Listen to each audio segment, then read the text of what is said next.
E aí pessoal, tranquilo? Beleza? É o seguinte, galera, eu vou passar para vocês um roteiro de estudos agora. Estou fazendo esse vídeo aqui também para servir como suporte, tá bom? Então é um capítulo curto, já que o nono ano de filosofia as páginas são uma, duas, quando muito são 3 páginas um capítulo, né? Então é bem pequenininho. Eu vou pedir para vocês fazerem a leitura. O capítulo é o 7, se chama Democracia, Escravismo e Imperialismo. Só que aí nós vamos ter algumas novidades dessa vez para vocês no nono ano.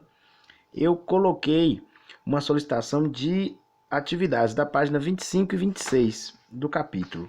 Então vocês vão responder isso aí no caderno.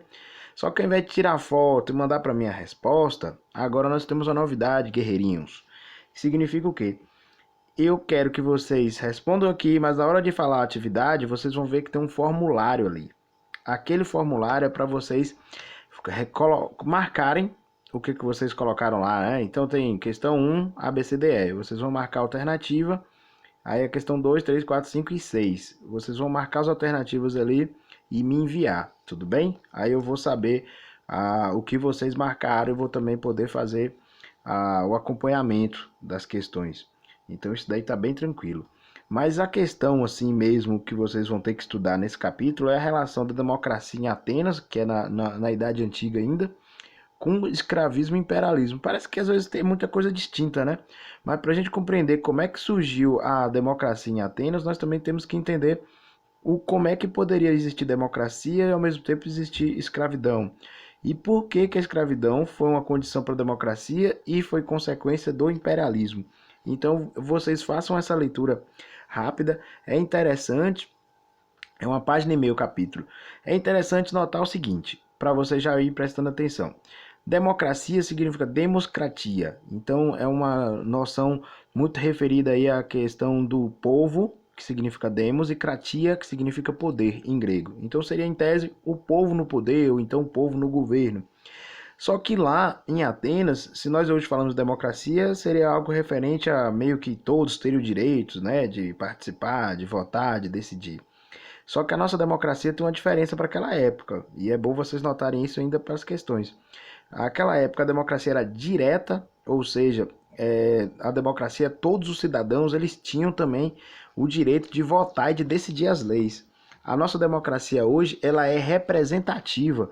E o que pode significar uma democracia representativa? É que nós exercemos nossa cidadania escolhendo nossos representantes.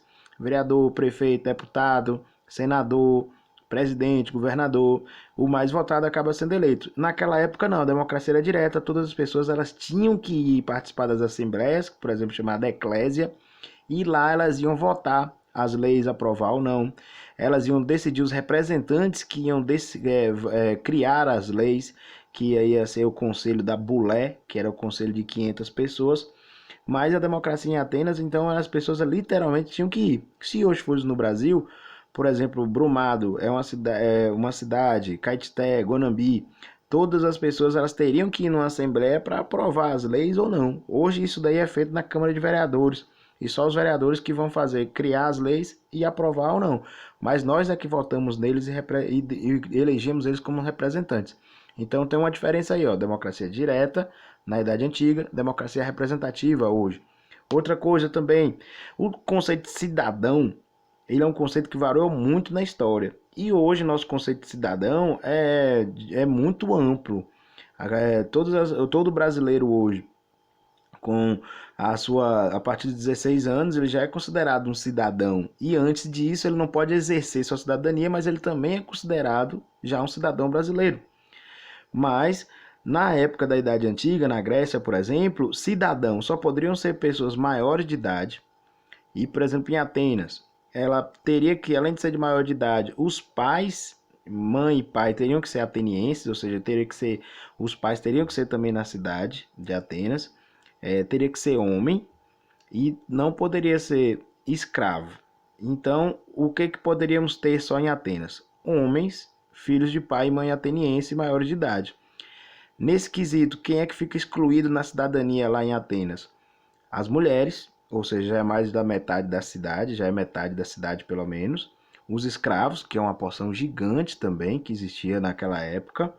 E nós vamos ter outro quesito aí que é as crianças e os estrangeiros. Então, se você tira crianças, mulheres, estrangeiros e os escravos, é só uma minoria em Atenas que poderiam exercer sua cidadania. Então perceba que é uma coisa revolucionária para a época, ainda mais que nós estamos falando de uma coisa de 2.500 anos atrás, mas tinha suas limitações. Não era a maioria da população que era cidadã, apenas uma pequena parcela de homens, adultos, nascidos livres, nascidos na cidade, com filhos de pai e mãe também. Então esse é um conceito muito restrito de cidadania, mas quem se enquadrava no termo tinha direito, tanto faz se ele fosse uma pessoa mais pobre ou uma pessoa mais rica. Então ela poderia ter os direitos iguais, só que quem tinha mais privilégios aí poderiam ser consideradas as pessoas mais ricas, que tinham mais tempo livre. Quem era um pobre camponês, por exemplo, ele tinha que ficar na terra plantando, senão ele não poderia sobreviver. Ele não poderia aí dedicar sua vida a participar das assembleias, das discussões políticas, de eleger, né, de votar nas leis ou não. Então isso daí é uma coisa muito importante que tinha em Atenas. Outra questão é a escravidão. Aristóteles mesmo ele fala que para existir pessoas com tempo livre para se dedicar à política, a discutir os temas da cidade, a exercer a cidadania e participar da democracia, essa pessoa ela teria que ter um tempo livre. E para isso outras pessoas teriam que trabalhar. Portanto, Aristóteles ele não condenava, por exemplo, a escravidão. Ele achava que a escravidão era necessária. Algumas pessoas têm que fazer o trabalho braçal, pesado, para que outras pessoas tenham tempo livre para poder se dedicar à política, à democracia, à cidadania. Então isso daí é um outro conceito também que é interessante, galera. Por que a escravidão se tornou necessária, se tornou um modo de economia, um modo de vida em Atenas, assim como foi em Roma também? E a partir disso, dessa necessidade de ter escravos, nós sabemos que na Idade Antiga só havia duas formas de ser escravo. Ou você se tornava escravo por guerra, né? Você acabou sendo derrotado e foi convertido a ser um escravo, ou então por dívida. Só que em Atenas cortou a escravidão por dívida. Um cidadão ateniense não poderia ser mais escravo. Então só poderia ser por guerra. Então Atenas começou a criar um imperialismo para poder conquistar novos territórios, para ter mais escravos e assim manter o seu modo de sociedade, o seu modo de sociedade escravista. Então, é um contraste que nós vamos ter de escravidão, né, de exclusão e de imperialismo na democracia ateniense. Isso vale para a gente refletir. E hoje nós temos muitos problemas ainda, que é a desigualdade, não é isso? Então a desigualdade também limita a pessoa em participar da cidadania, da democracia. É isso, galera. Espero que vocês estejam aí com dúvidas. Amanhã nós vamos tirar no plantão. Estamos aí para o que der e vier, tá bom? Abraço, até mais, tchau, tchau.